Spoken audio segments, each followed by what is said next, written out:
Hello, people on the internet watching vehicle reviews. Welcome to this, the 2024 Acura Integra Type S. Finally, we get a spicy version of the Integra here in the States to go along with the new Civic Type R.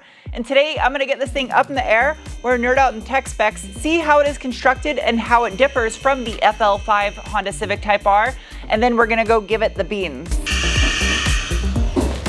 These are such a wild color. It's almost like a rose gold, but bronze at the same time. Much like the CTR, the Integra has a total recall situation going on with the muffler, triple tip. However, unlike the Honda, this center muffler has an active valve before it. And that different design subsequently gives this car a significantly different exhaust tone. The piping, all stainless steel in construction, is approximately 60 millimeters outside diameter. Suspension-wise, the Integra Type S utilizes a multi-link setup, all steel in construction other than the knuckle, which is aluminum. Made in Slovakia. Paired with a set of Honda branded adaptive dampers. The rear anti-sway bar, which is solid in construction, measures in at approximately about 20.5 millimeter. Notice it is bolted directly to the rear subframe. The Type S has a 1.9 inch wider rear track width than the A-Spec model. Even though the new 5th generation DE5 Type S Integra is more luxurious on the interior, it only weighs 31 pounds heavier than the Civic Type R it's based upon, weighing in at 3,219 pounds with a 62 to 38 front to rear weight distribution. Little center resonator. This is probably the magical instrument for the sound of this car right here.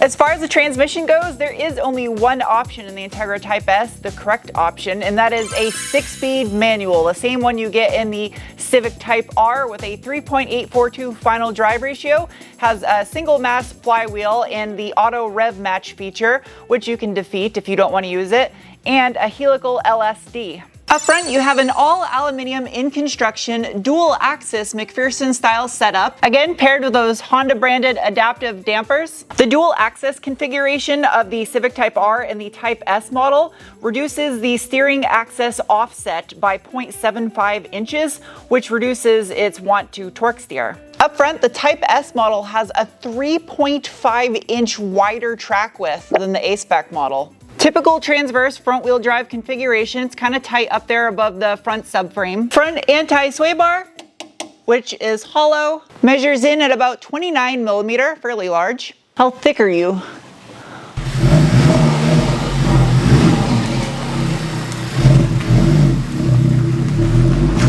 Time for the braking test. No one behind me. Ready, go. Oh, geez. Wow.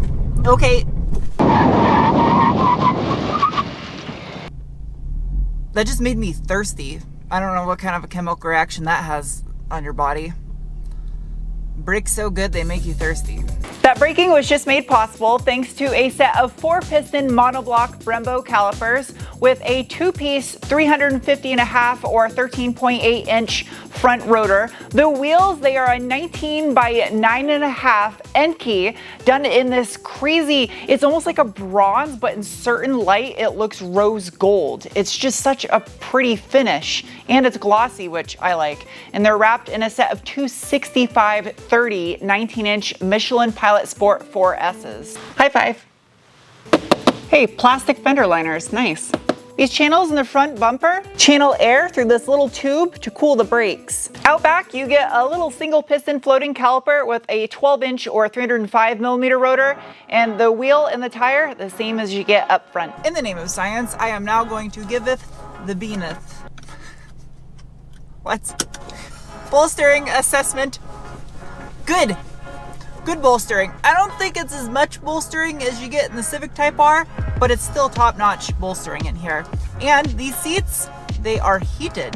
The shifter feel, as you should expect in a Honda Acura product, feels incredible. This is partially metal and rubber, plastic on the sides, so it's not terrible when it gets hot. The boot is Alcantara suede with the red stitching to match. As far as drive modes go, I have a little flipper in the center. I can go from Comfort, Sport, Sport Plus, and Individual, which I can hold down. They also give you a physical button for the individual mode, which I like. I have engine, steering, suspension, and the gauges that can be adjusted. Now, unfortunately, this doesn't have any track apps or fun features like that in the infotainment system that you got in the Civic Type R. I was a little disappointed by that. There are a couple little performance gauges you can have inside your speedometer over here on the right, or on the left, you can configure it to have a lap timer. Also have a button to the left of the steering wheel to turn off traction control. Traction control reduced. That actually might be better for a launch. What happens if you hold it all the way down? Nothing. Still says reduce. We'll leave it on reduce. I don't know if you can, there might be a dance to defeat it fully, but don't need that right now. You can see my little tail lights illuminating on the tiny Integra. That's cute. All right, let's see what this thing can do. Ready? A little bit of wheel spin. Chirp second. This thing, that's good. This, ooh.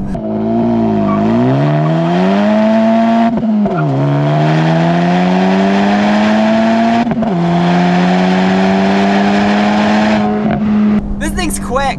Wow, that's so good. Acura has such a polite door chime. Are you a functional hood vent?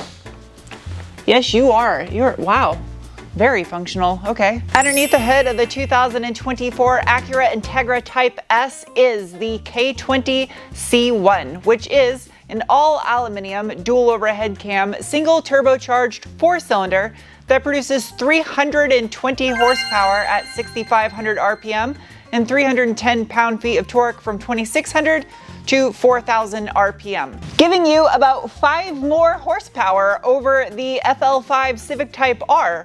But after doing some research on some internet articles, I found a pair of Savage Gooses in Canada that took one of these along with a CTR to a dyno, and this actually put down 14 more wheel horsepower and 4 more wheel torque than the Civic Type R. So that's 14 is more than 5. And 4 is more than 0. Now the K20C1 in this Integra is almost identical to the one you get in the CTR. It has the same 86 by 85.9 millimeter bore and stroke with a 9.8 to 1 compression ratio. Same forged steel crankshaft, ion-coated aluminum pistons with oil squirters, and the steel heat-forged crack-separated rods.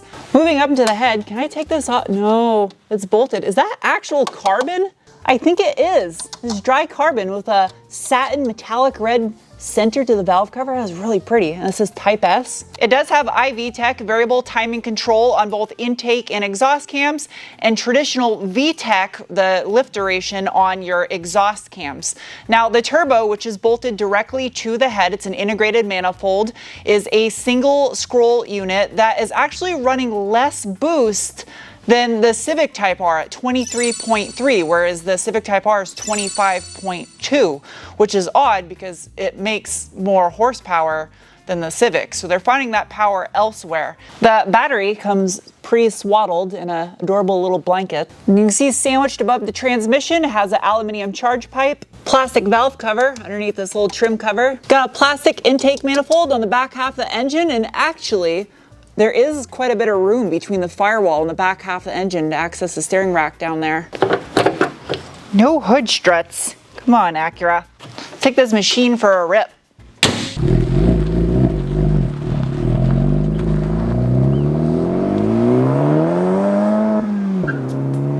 Handling wise, first thing you're gonna notice in this new Type S compared to the Civic Type R is it is noticeably softer, but not in a bad way, especially on most average roads.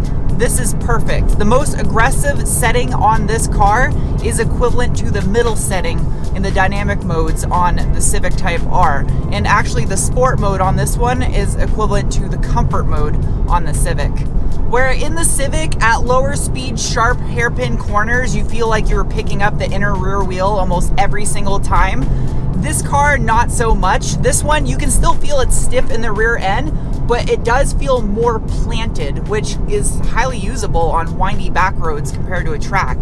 The ECU tunes between the Civic Type R and the Integra are drastically different, obviously in the difference in the power levels, but also in the throttle mapping. I wish I could show this on camera. I don't think my microphone will pick it up, but if at lower RPM, you go wide open throttle and abruptly let off the gas pedal, you can hear either compressor surge or the diverter valve just going, and it sounds good. Like, you don't have to pipe in fake sounds in this car to make it sound decent.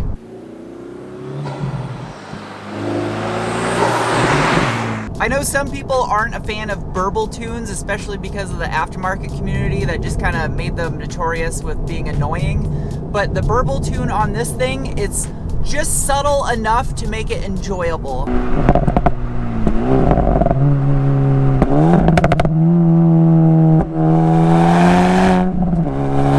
But the burble tune on this versus the Civic, it's well done. It's just subtle and enough to be fun and engaging, and there's a lot of things that they did tastefully well on this car. While the dual axis front end did help with torque steer, it doesn't completely eliminate it in this car. It still has some, but in a good way. It's fun and enjoyable. It's just, you can kind of use the throttle to steer the car, especially in the wet. If you go wide open throttle, you'll just go completely sideways with this car, but it's not obtrusive and excessive like you had in the older Mazda Speed 3, where that thing would just straight up rip the wheel out of your hands.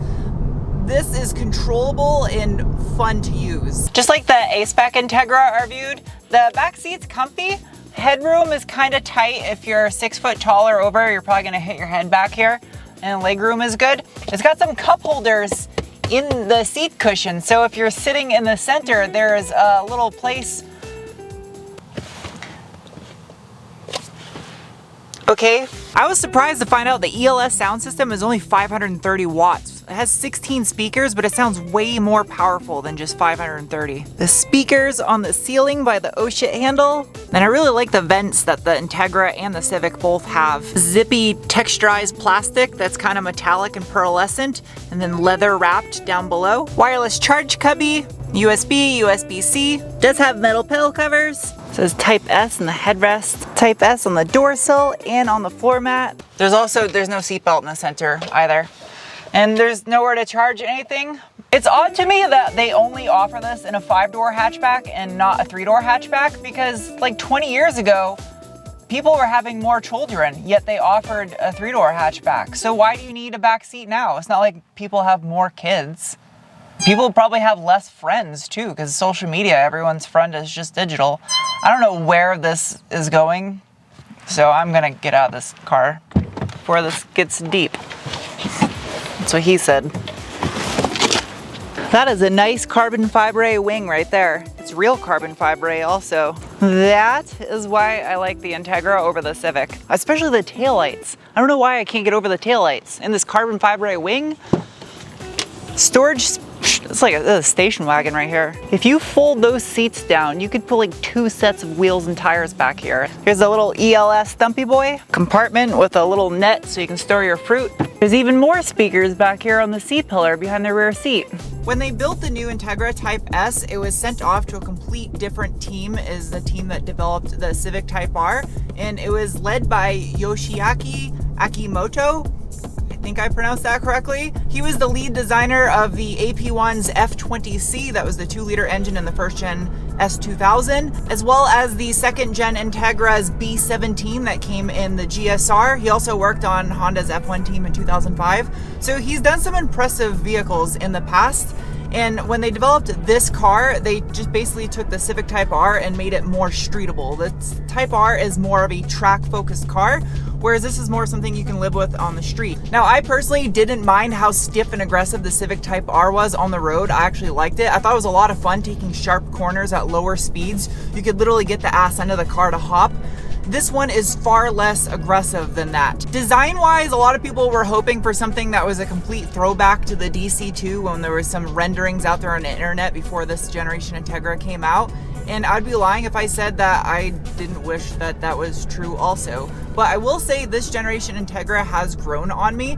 I do think that they need to offer it in a 3-door hatchback, and obviously that's never gonna happen. Fuel economy wise, it's definitely a car that is highly dependent on how you drive it with most other forced induction vehicles. I've been averaging almost 23 miles per gallon since I've had it, which is, meh, not really the greatest. It is highly noticeable, the extra sound deadening that this has over the Civic Type R. It's a lot more comfortable of a ride. It's almost like a luxury car in some aspects. And thankfully they do offer this thing in some exciting colors. It's not just a sea of dull grays and blacks and whites.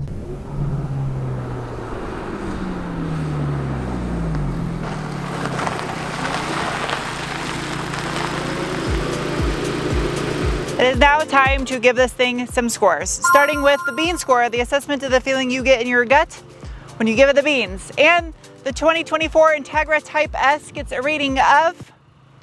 Next is the cookie score, the assessment of value. And this Type S, just over 50 grand, gets a rating of. Followed by the wrench score, the assessment of ease of maintenance. And the Type S gets a rating of. Next is the squid score, the assessment of handling, and it is getting a rating of.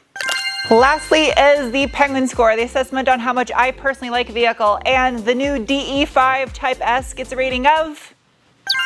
I think I would take this over the Civic Type R, and I loved the Civic Type R. I've always kind of had a thing for the Integra over the Civic, especially with the DC2. Personal preference though, I'm not saying it's a better car. It's taste. Anyway, hope you guys enjoyed this review. I'll see you soon with another. Bye.